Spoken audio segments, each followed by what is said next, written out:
Oke. Coba saya cek Olive. Oh. Olive sehat, Olive? Oke, kemarin nggak masuk. Saya khawatir sakit atau bagaimana gitu. Enggak ya? Iya, Bu. Enggak. Saya ketinggalan aja kemarin. Oke. Ya. Jadi kita akan melanjutkan topik bahasan kita tentang protein. Nah, ini kemarin kita sudah bahas bahwa polipeptida merupakan asam amino yang saling terhubung. Nah, terhubung dengan ikatan yang dinamakan dengan ikatan peptida. Nah, ini refreshing sedikit. Yoe, halo, Yoe ada? Ada, Bu. Yo, apa sih ikatan peptida itu? Bisa dijelaskan? Kalau ikatan peptida itu yang tadi Ibu udah bilang, dia menghubungkan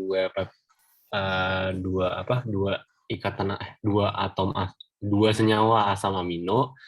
Itu yang satu berhubungan di C, yang satu berhubungan di N ya, Bu.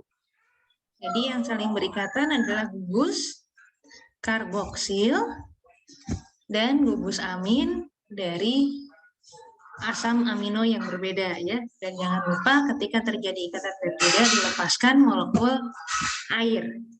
Ya. Oke, terima kasih. Lalu kita lanjutkan, ini pertanyaannya belum saya tulis ya. Lalu selanjutnya kita sudah membahas protein itu tersusun atas 4 tingkatan struktur. Ada struktur primer, struktur sekunder, struktur tersier, dan struktur kuaterner. Kemarin yang kita bahas baru struktur primer. Oke, Davin, apa yang dimaksud dengan struktur primer suatu protein? Struktur primer itu yang urutannya gitu, urutan dari si penyusun protein. Berhubungannya sama itu. Kalau kemarin yang saya tangkap itu. Urutan residu asam amino ya, dalam suatu protein. Oke, Rafli, dalam menuliskan struktur primer, apakah ada aturannya? Ya, kita tahu ada N terminal dan ada C terminal. Apakah ada aturannya dalam menurutkan urutan atau struktur primer protein ini? Dimulai dari yang N terminal, terus diakhiri di C terminal. Jadi dalam menuliskan struktur primer selalu dimulai dari N terminal dan diakhiri dengan C terminal. Terima kasih. Kita lanjutkan, Nadira. Bagaimana kita bisa menentukan struktur primer suatu protein?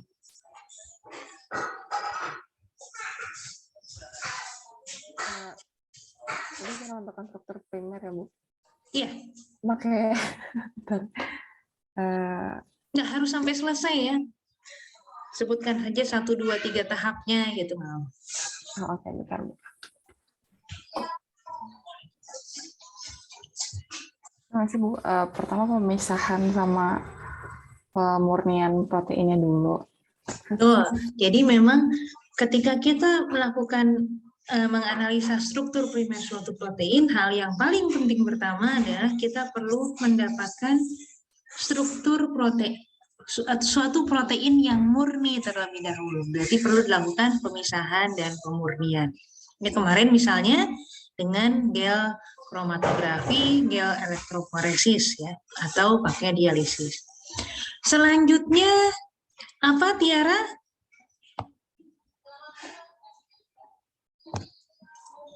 Kalau kita sudah dapat protein yang murni, apa yang perlu dilakukan? Setelah dilakukan kromatografi tadi itu. Iya, sudah dapat protein murninya. Lalu gimana?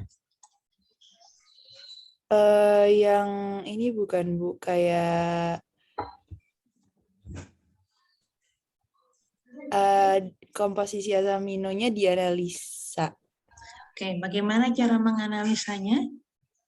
Lewat HPLC, kalau nggak salah. Ya, bisa lewat HPLC, tapi ada satu step yang terlewat ketika kita mau menganalisa komposisi protein, komposisi asam amino dari protein, protein tersebut harus dihidrolisis sempurna dulu ya. Jadi kita dapat asam aminonya apa saja. Baru itu bisa larutan hidrolisat. Larutan hidrolisat berarti kumpulan berbagai asam amino yang sudah tidak berurutan lagi. Dan itu baru bisa di HPLC. Nah, selanjutnya apa, Aris? Ya, Kita Bu. sudah dapat protein murni, betul. Kita sudah tahu komposisinya bagaimana. Apalagi yang diperlukan, Aris?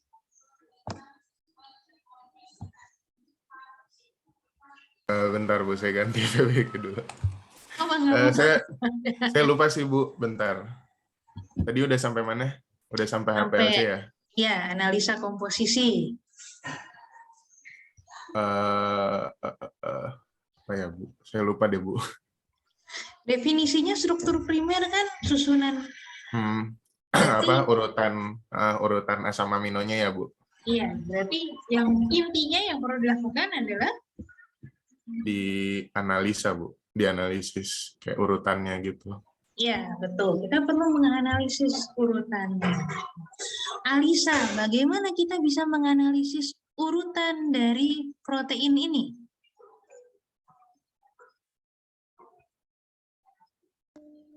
Yang ada 2 metode itu bukan? Iya, apa? Metode Sangers Dan metode satu lagi? Edman. Nah, metode Sanger hanya bisa digunakan untuk menentukan N-terminal dari suatu protein.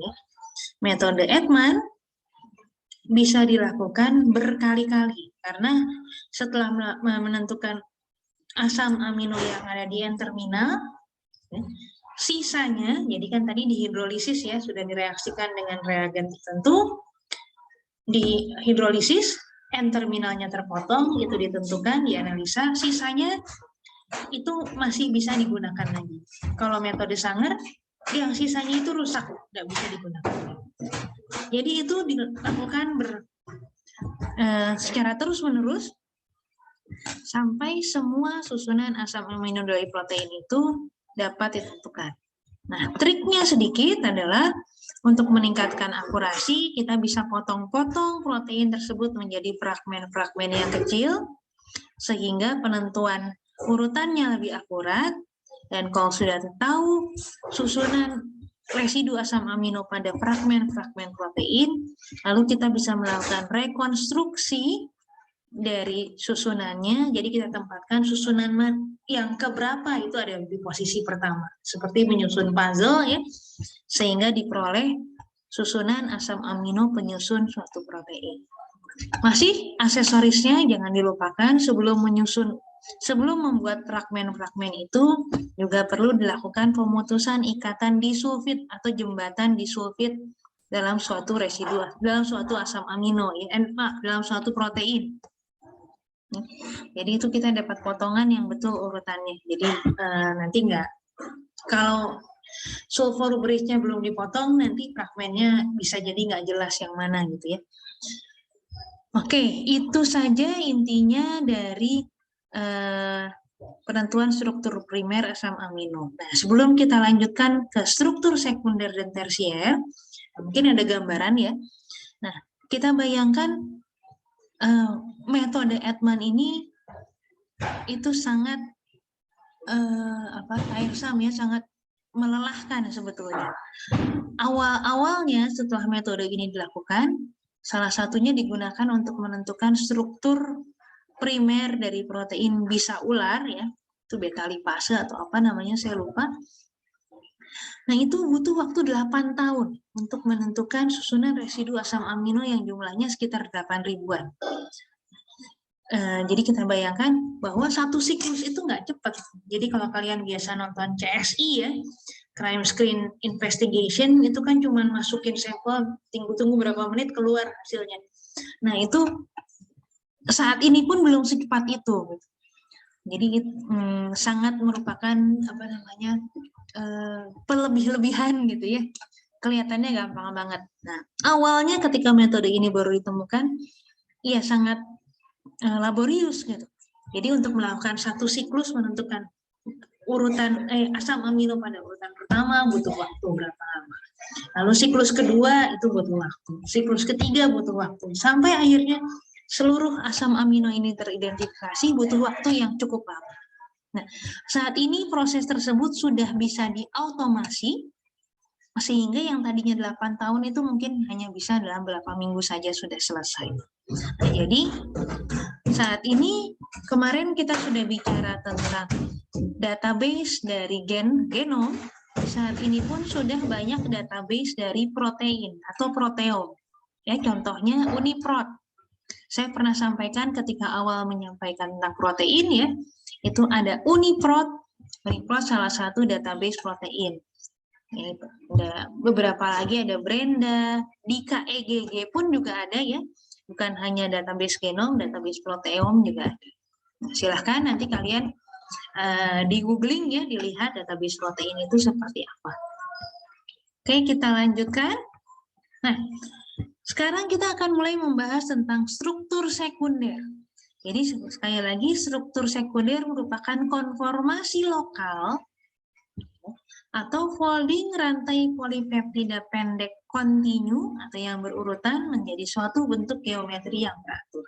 Nah, jadi pertanyaannya sebetulnya struktur apa sih yang dipilih dari suatu protein? Misalnya kita punya 10 residu asam amino. Jadi ini peptida pendek ya, tadi mungkin sekitar ukuran oksitosin yang hanya 9, ini 10. Nah, probabilitas strukturnya tuh macam-macam. Bisa jadi apa saja sebetulnya. Tapi ada kecenderungan konformasi-konformasi yang dibentuk oleh urutan residu asam amino ini. Nah, dasarnya apa? Mana yang dipilih? Walaupun probabilitasnya banyak, alternatifnya banyak, kembali bentuk yang dipilih umumnya adalah yang paling stabil. Jadi ujung-ujungnya kembali lagi, intinya kalian bisa melakukan simulasi detail tentang hal ini ya, dengan secara termodinamik menentukan konformasi mana yang menghasilkan delta G paling rendah, paling stabil. Ya. Tapi batas antara stabil dan tidak itu tidak sangat mencolok. Misalnya yang stabil itu negatif tinggi, yang tidak stabil itu positifnya tinggi, enggak. Jadi batas antara stabil dan tidak itu tidak terlalu besar. Jadi dengan demikian kita juga bisa bayangkan bahwa suatu protein itu di dalam sel, dalam sitosol itu tidak statik diam, tapi juga selalu bergerak. Gitu ya. Nah, jadi ini kembali lagi struktur sekunder folding rantai polipeptida pendek kontinu menjadi suatu bentuk geometri yang teratur atau dikatakan dengan singkat adalah konformasi lokal. Intinya adalah mencari stabilitas yang paling stabil, konformasi yang paling stabil dari suatu susunan residu asam amino. Nah, dalam kaitannya dengan ini, berarti kita bisa kembali melihat pengelompokan asam amino ya, ada yang polar, ada yang non polar, ada yang hidrofobik, ada yang bermuatan. Nah, inilah yang menentukan kecenderungannya akan seperti apa. Nah, kalau dilihat di sini ada susunan residu asam amino. Kita tahu sitosol itu komponen terbesarnya adalah air. Maka ketika membentuk holding, kita bisa bayangkan asam amino yang sifatnya hidrofobik tentu tidak ingin atau lebih stabil apabila mereka tidak berhadapan langsung dengan air. Jadi mereka akan ada di bagian dalam. Sementara yang di bagian luar yang menyelimuti protein ini adalah yang lebih bersifat hidrofilik. Dan yang lain adalah dalam rangka mencapai stabilitas dari konformasi protein ini, biasanya protein akan memaksimalkan potensi ikatan hidrogen yang ada dalam protein. Nah, kembali lagi, kita melihat ikatan peptida, struktur ikatan peptida seperti setelah diuraikan kemarin ya. Jadi ada 6 atom yang berada pada suatu ikatan peptida. Ini gugus karbonil, ya. Ini gugus amin. Kursor saya semoga bisa dilihat ya. Ini gugus karbonil.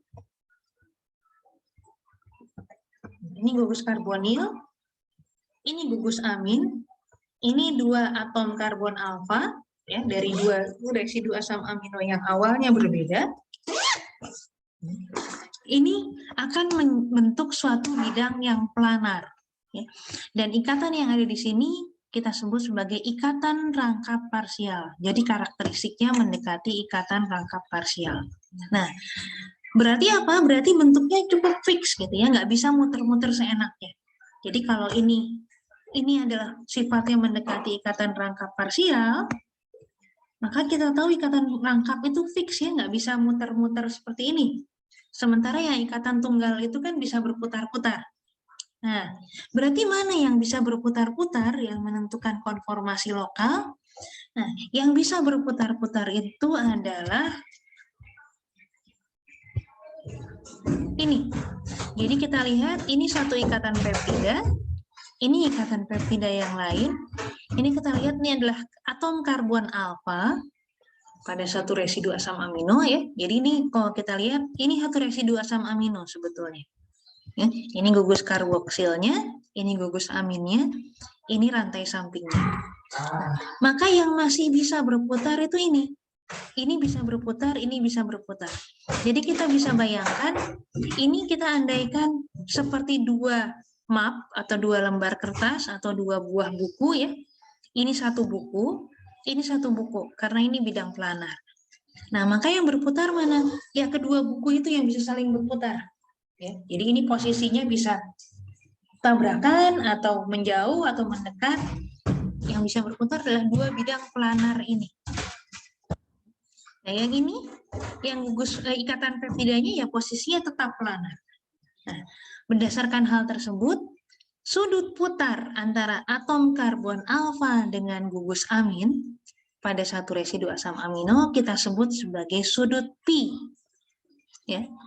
Dan sudut putar antara atom karbon alfa dan gugus karboksil pada residu asam amino yang sama kita sebut dengan gugus ksi. Nah, jadi kalau dipetakan ya ini suatu protein banyak sekali residu asam amino penyusunnya.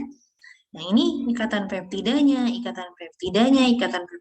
menjadi backbone ya, menjadi bidang-bidang planar dalam satu protein. Ya, posisinya yang berubah-ubah ya ini jadi posisi antara satu bidang datar ini dengan bidang datar yang lain. Nah, berdasarkan sudut pi dan sudut ksi yang ada dalam suatu protein bisa dipetakan bagaimana berdasarkan beberapa batasan sterik yang ada. Jadi pertama, 2 ikatan peptida yang berikatan ini tidak mungkin saling bertumbukan. Ya. Berarti apa? Sudut pi dan sudut ksi tadi tidak mungkin nilainya 0 dan 0. Dia juga tidak mungkin nilai sudutnya yang satu 0, yang satu 180. Karena kalau sudut putarnya yang terjadi adalah seperti ini, 2 bidang datar tadi akan saling bertumbukan.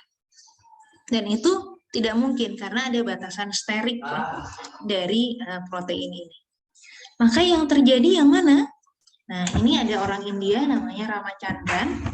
Dia mengkarakterisasi struktur protein ini dan melihat kalau sudut putarnya berapa, maka bentuk yang umum terjadi adalah apa? Berdasarkan sudut putar pi dan ksi ini.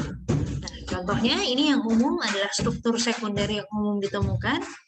Ada helix, ya, helix membentuk kumparan.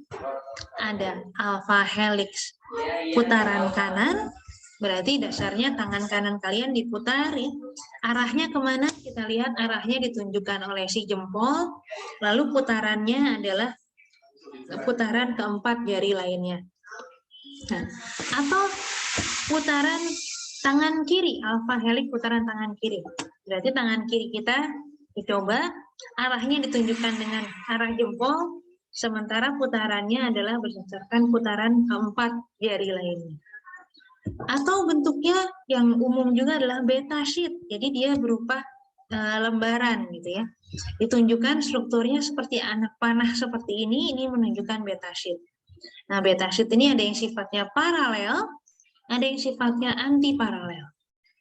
Atau bisa juga ini umum juga close ring, dia membentuk lingkaran, atau multiple helix ya, jadi super helix. Helix lalu membentuk helix, lalu membentuk helix lagi. Nah, kita lihat contohnya right-handed alpha helix putaran tangan kanan. Nah, ini terjadi umumnya pada range yang ini. Nah, ini kan banyak di sini ya. Nah, ini berarti pada rentang sudut pi-nya antara ya sekitar 90, 60 sampai 45-an gitu ya di sini. Rentangnya ini. Sudut kesinya ya antara ini. Jadi kalau kita tahu sudut pi dan ksinya antara ini, berarti yang kecenderungannya yang terbentuk adalah alpha helix putaran tangan kanan. Kita lihat ini bagaimana kalau alpha helix putaran tangan kiri, dia kecenderungannya ada di sini. Ya berarti sudut pi-nya sekitar berapa, sudut ksinya sekitar berapa, dan seterusnya. Ya. Jadi dasar pembentukannya kita bisa lihat polanya sudah dipetakan. Ada polanya ternyata berdasarkan sudut putar pi dan ksi dari residu asam amino penyusun protein tersebut. Nah, kita mulai dari alpha helix. Seperti namanya alpha helix itu adalah helix ya, berarti kumparan atau coil. Jadi gambarannya kita bisa lihat itu digambarkan seperti pita yang membentuk coil seperti ini. Nah, ini pita. Oke, nah ini yang disebut alpha helix. Lalu kalau kita lihat struktur bolanya ya, nah ini kita lihat seperti ini. Nah, jadi yang kalau tidak salah oksigen itu yang merah ya, posisinya di sini. Nah, lalu yang hidrogen yang putih-putih, CHO, nitrogen yang biru-biru, dan yang hitam adalah atom karbon. Jadi kita bisa lihat posisi atom-atom penyusun dari residu asam amino ini bagaimana. Nah, yang orange ini adalah rantai samping atau R, gugus R dari masing-masing residu asam amino. Jadi kita lihat residu asam aminonya tuh mengarah keluar, bukan di dalam kumparannya. Jadi ini kalau digambarkan ya dengan struktur planarnya dimasukkan ke dalam gambar, dan ini kalau atom-atomnya saja bentuknya seperti ini. Oke, kita lanjutkan. Alpha helix ini terjadi kalau sudut pi dan ksinya sama-sama negatif. Tadi kisarannya sudah disampaikan, pi-nya antara 90 sampai 30-an, yang kurang lebih umumnya pada minus 60 derajat Celcius. Ksinya pada sekitar minus 45 derajat. Nggak pakai Celcius ya, derajat. Nah, kita lihat kalau dia kumparan berarti ada coil, berarti ada putaran. Nah, satu putaran berarti jarak dari satu puncak ke puncak yang lain, itu kurang lebih akan terjadi setiap 3,6 residu. Jadi satu coil ini, satu putaran ini terdiri dari sekitar 3 sampai 4 residu asam amino. Nah, ukurannya itu kurang lebih 5,4 angstrom. Jadi ini sangat kecil sekali sebetulnya. Nah, ini terjadi dengan mengoptimalkan ikatan hidrogen. Kita lihat di sini, ini N, ini O ya berarti, ini H, ini ikatan hidrogen akan terjadi antara atom hidrogen dengan atom oksigen. Nah, dia ini saling berinteraksi. Antara yang mana? Ini residu ke-1, ini atom karbon alfa ya, ini 1. Maaf, ternyata saya putus tadi terakhir sampai mana ya? Sampai Ibu ngelingkarin yang 2 itu, Bu. Yang 3,6 residu. Berarti belum terlalu jauh, alhamdulillah. Sudah sampai slide ini ya, berarti tadi ya? Ya, Bu, yang ini. Oke, terima kasih. Nah, jadi yang berinteraksi kita bisa lihat adalah antara atom residu pertama dengan residu kelima, gitu ya. Jadi berselang 4, itu yang saling berinteraksi satu sama lain. Nah, kita lihat di sini atom gugus R-nya kemana? Rantai sampingnya keluar. posisinya ke arah luar. Jadi dia nggak masuk di dalam dari alpha helix ini. Nah, ini terjadi berarti untuk memfasilitasi hal ini ada batasan ukuran dan muatan R. Kita nggak bisa kalau misalnya rantai samping di sini dengan rantai samping di sini saling tolak menolak gitu ya. Berarti ini kan si kumparannya itu akan renggang. Nah itu berarti ada batasan muatan R bagaimana, ukuran R bagaimana. Di sini kalau ini sangat besar kan tabrakan. Nah, itu juga nggak mungkin. Interaksi antar R yang berselang 3 tadi 1 dan 5 ya. Nah di sini jarang juga terdapat prolin dan glisin. Karena R-nya itu keluar posisinya prolin dan glisin.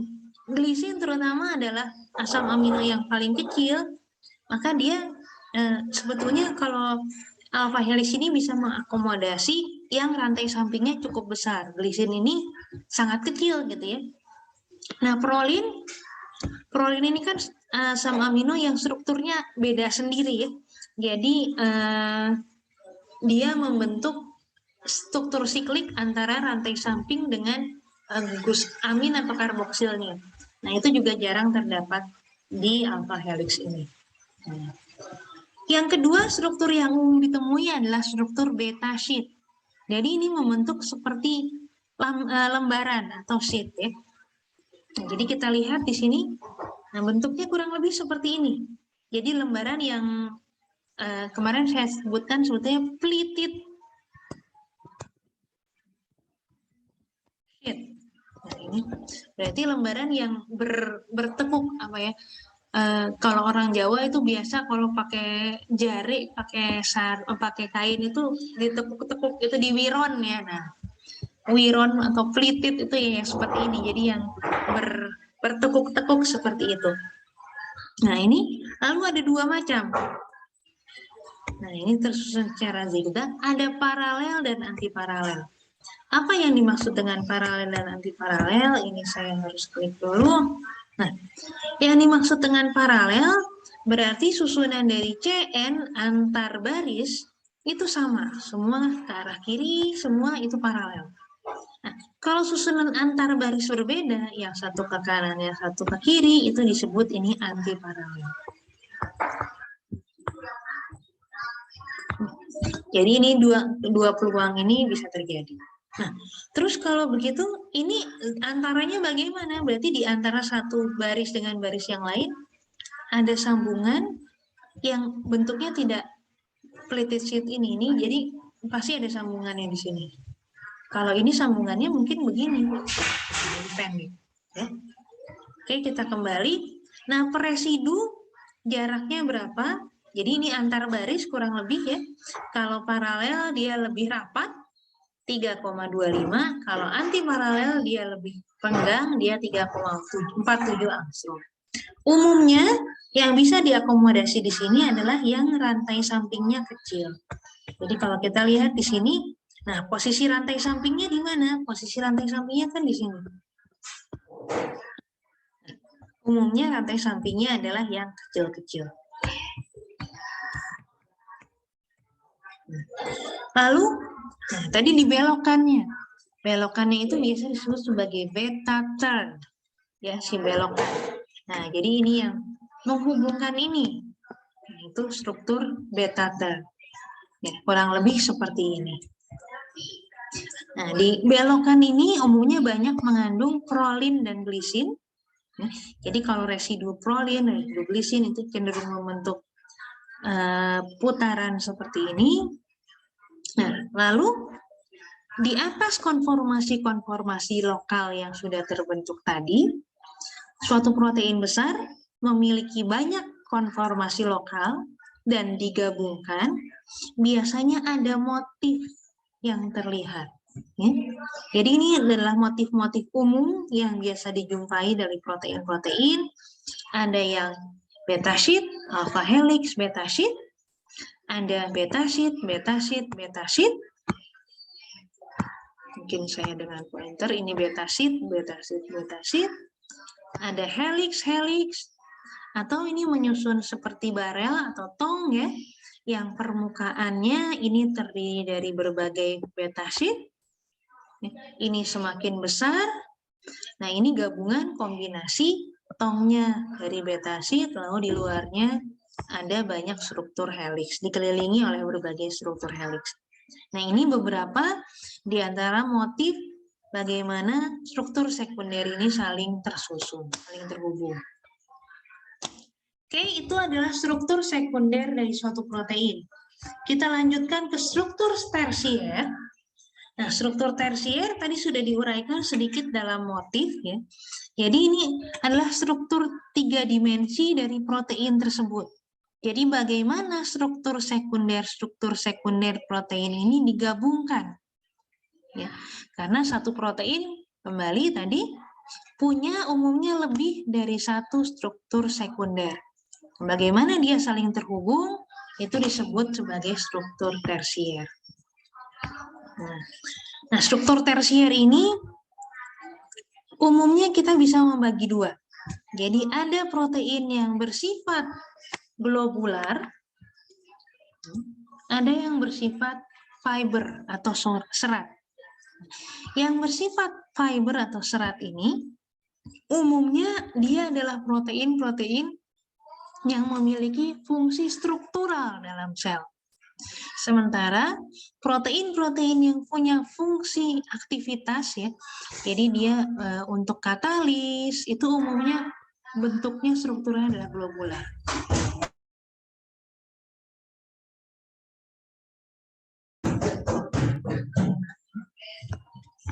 Nah, kita lihat satu persatu. Yang pertama protein serat. Nah, tadi sudah saya sampaikan, protein serat ini umumnya adalah fungsi struktural. Nah, apa itu fungsi struktural dari suatu protein? Dia menunjang suatu struktur dengan mengokohkan atau memberi fleksibilitas pada struktur tersebut. Nah, yang perlu dicatat, protein struktural ini tidak larut dalam air. Ya, karena kalau larut dalam air berarti strukturnya hancur. Contoh protein struktural yang sederhana, rambut. Ya. Rambut kita adalah protein. Nah, supaya utuh, ya tentu saja rambut kita ini nggak larut dalam air ya. Kalau nggak, tiap kali kehujanan, rambut kita hilang gitu ya, atau nggak bisa keramas karena rambutnya nanti akan larut. Nah, berarti itu bentuknya protein serat. Dan ini biasanya merupakan pengulangan dari suatu struktur sekunder. Kita akan lihat apa yang dimaksud dari pengulangan struktur sekunder. Jadi ini kurang lebih motifnya. Ini seperti apa?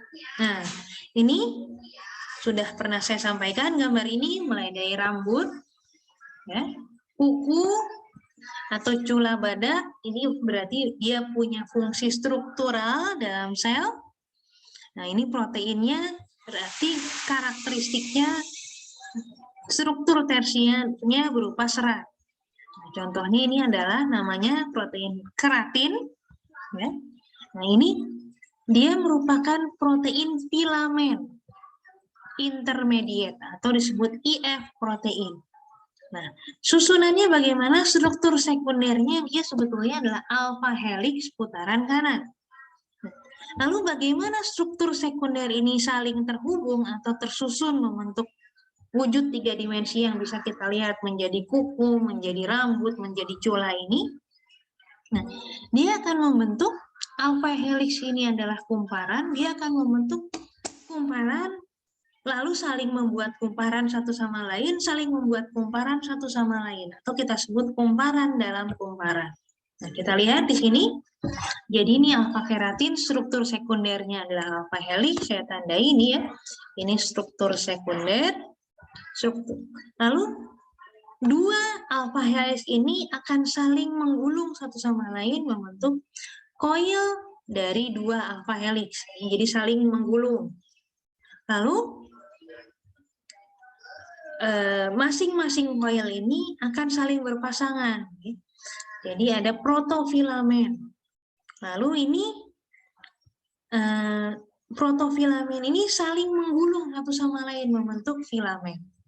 Nah, jadi kita lihat ini sebetulnya kumparan yang terdiri dari kumparan yang terdiri dari kumparan, yang terdiri dari kumparan. Jadi ini kumparan dalam kumparan, sehingga membentuk struktur yang kuat, seperti yang kita lihat menjadi kuku, ya, atau rambut, atau jula badak tadi. Nah, kita lihat karakteristiknya dia tidak boleh larut dalam air. Berarti supaya itu terjadi, asam amino penyusunnya harus kaya akan asam amino yang bersifat hidrofobik.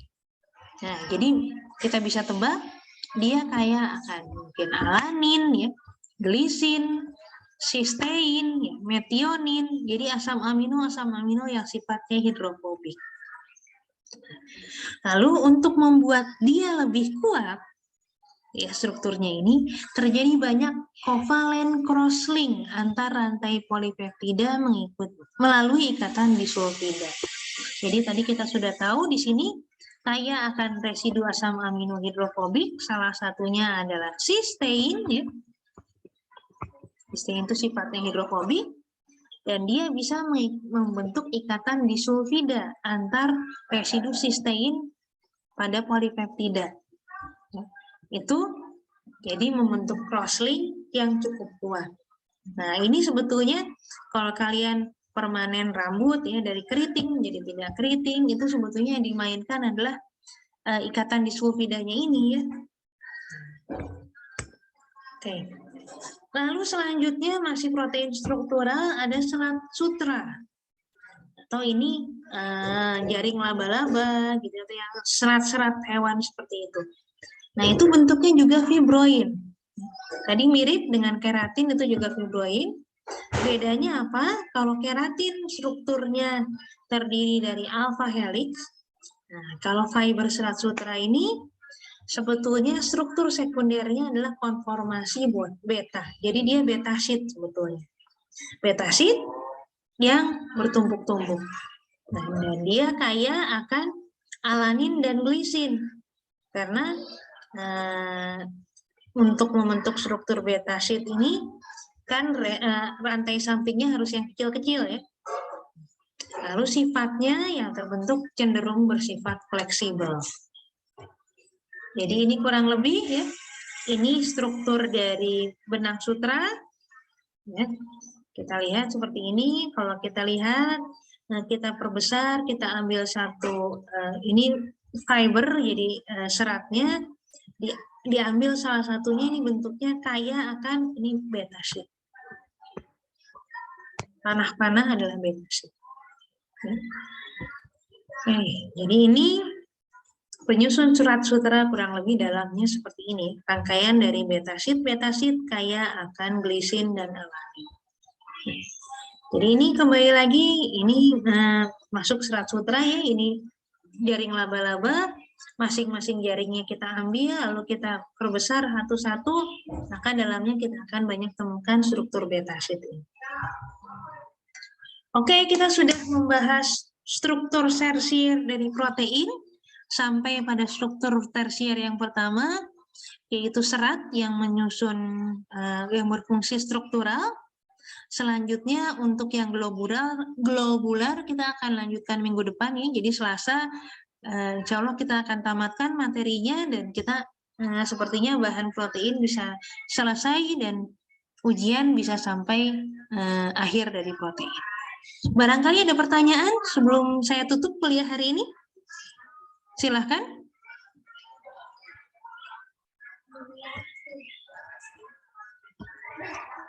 Sudah jelas semuanya?